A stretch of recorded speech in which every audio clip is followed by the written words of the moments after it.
When you're in one of those moments and you're just feeling discouraged and you've got negative thoughts that are just hammering away at you, telling you you're not good enough, things aren't going to work out, they're never going to work out for you, what do you do in those moments to get control of your mind? You know, this is fascinating. When you study really successful people, there's something that they all do to eliminate and interrupt that negative thinking. So today, I'm going to share with you 5 strategies that highly successful people use to eliminate negative thinking. Check it out.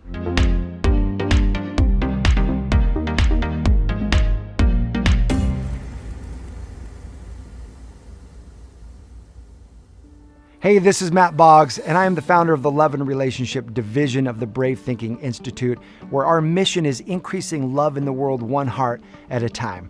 And so if you like this video, go ahead and click the subscribe button, click the little bell, so that way you are the first to get notifications, because every week we bring you videos to empower you in your love life. Now, just recently, my wife and I were watching this dating show. And on this dating show, one of the girls that we just love, she's so adorable, so amazing, she got rejected, didn't get chosen, and so she's on her way home. And as she's riding in this car, she's got tears streaming down her face. Her heart is broken. She's just feeling crushed. And she says to the camera, you know, I'm just that girl that always makes men realize what they want next, and it's never me. I'm never the girl that gets chosen. That's just a hard pill that I'm going to have to swallow. And I'm thinking to myself, holy moly, no, you don't have to swallow that pill. In fact, that belief, she's saying that belief is a pill she's going to have to swallow. I hope she doesn't swallow that pill, because that's a horrible thing to believe, and yet that's exactly how negative thinking works. It tries to convince you that this is the way it is, and this is the way it's always going to be, and you just have to accept it. And so the purpose of this video is to remind you that you don't have to accept it. In fact, there's a way that you can interrupt it and repattern it, because if you're not careful, negative beliefs, what they'll do is they'll take the current circumstance, they'll gather everything from your past that's just like that circumstance. This guy who rejected you, that time it didn't work out, this other person who didn't choose you, and say, see, this is the way it is. And like a slingshot, it pulls back, gathers all the negative advice and flings it forward into your future. I call this the negative belief slingshot effect, because that's how it works. It's just like a slingshot. When I was little, my dad bought us one of those 3-person slingshots where one person would hold one handle of the slingshot, another person would hold the other handle, and then the person in the middle would have that pouch and pull the bungee of the slingshot back, put a water balloon in it, pull it way back, and then let it go, and it would fly hundreds of feet forward. And that's exactly how these negative beliefs work. They will stretch back, gather up all the evidence, and attempt to fling it into your future. But it doesn't have to be that way. You don't have to swallow a pill that says you are unworthy, or men don't choose you, or it's not going to work out. So, what are practices to interrupt that thought and to replace it with something that's going to serve you, something that's going to create the future that you actually want? We're going to talk about those 5 strategies right now. Step number 1 is to notice what you're noticing. This is called metacognition, where you can actually notice what you're thinking about right now. For a moment, what are you thinking about right now? What are you feeling right now? You can notice yourself having thoughts.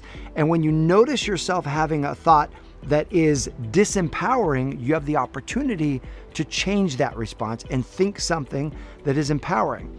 So notice in any moment, am I in an empowered thought or am I in a disempowered thought? Because not everything that you face can be changed, but you can't change anything unless you're willing to face it. So are we willing to notice what we're noticing? There's an example of this where I went on a date and we were having a good time. We went to dinner, then we went to this party, and at the end of the party, she goes, hey, you've got some salad in your teeth.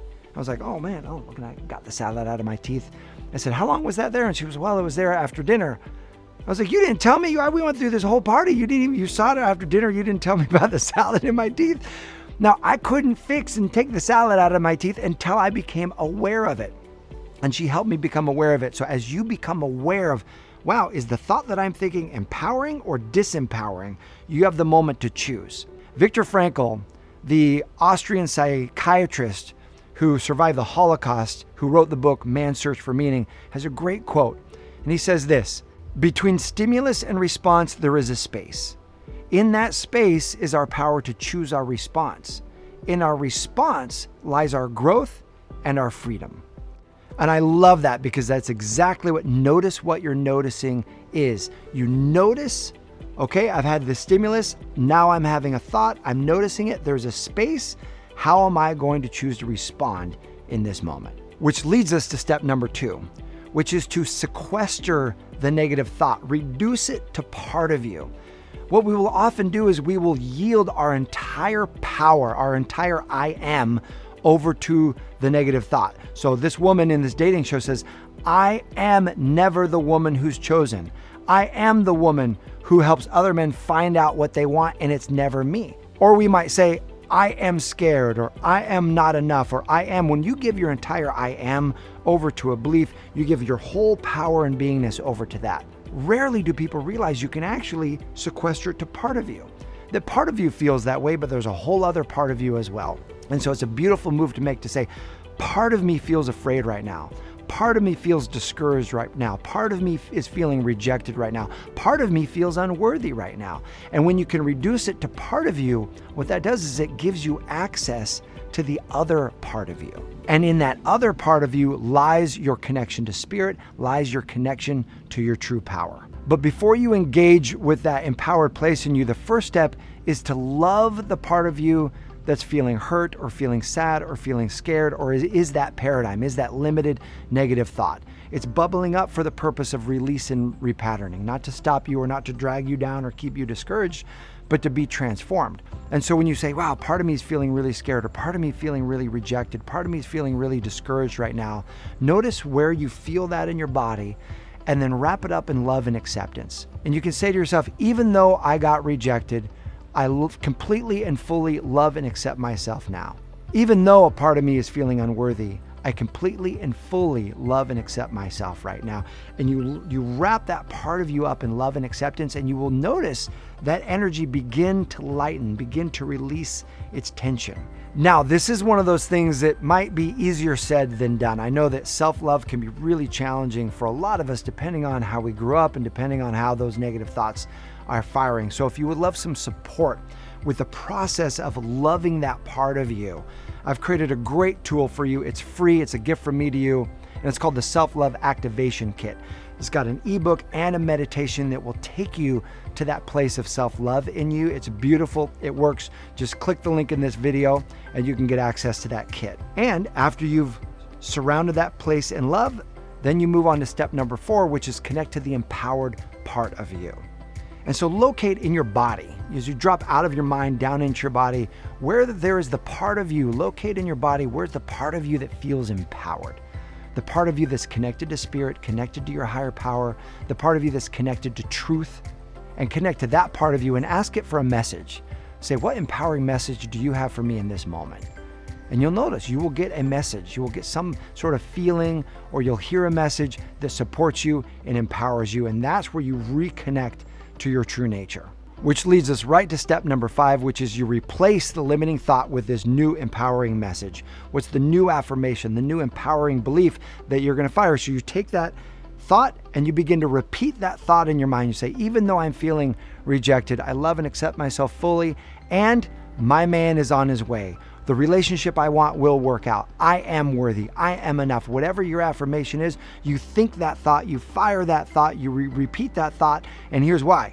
There's neuroplasticity. We can literally deconstruct negative beliefs and reconstruct empowering beliefs by thinking the thought again and again, because thoughts that fire together, wire together. Neurons that fire together, wire together. You can literally change your brain and change your thoughts by repeating a thought over and over again.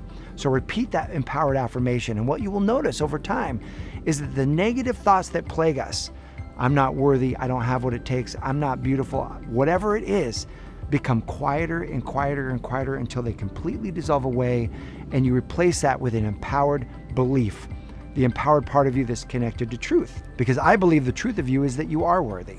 The truth of you is that you do have what it takes. The truth of you is that the best is yet to come. The truth for you is that there's amazing possibilities in store for you. And as you connect to those possibilities, you will draw them to your life. So my question for you is, what negative belief would you love to repattern? And what positive belief would you repattern it to? Go ahead and post that in the comment section below. I appreciate you. Thanks so much for watching, and I'll see you soon.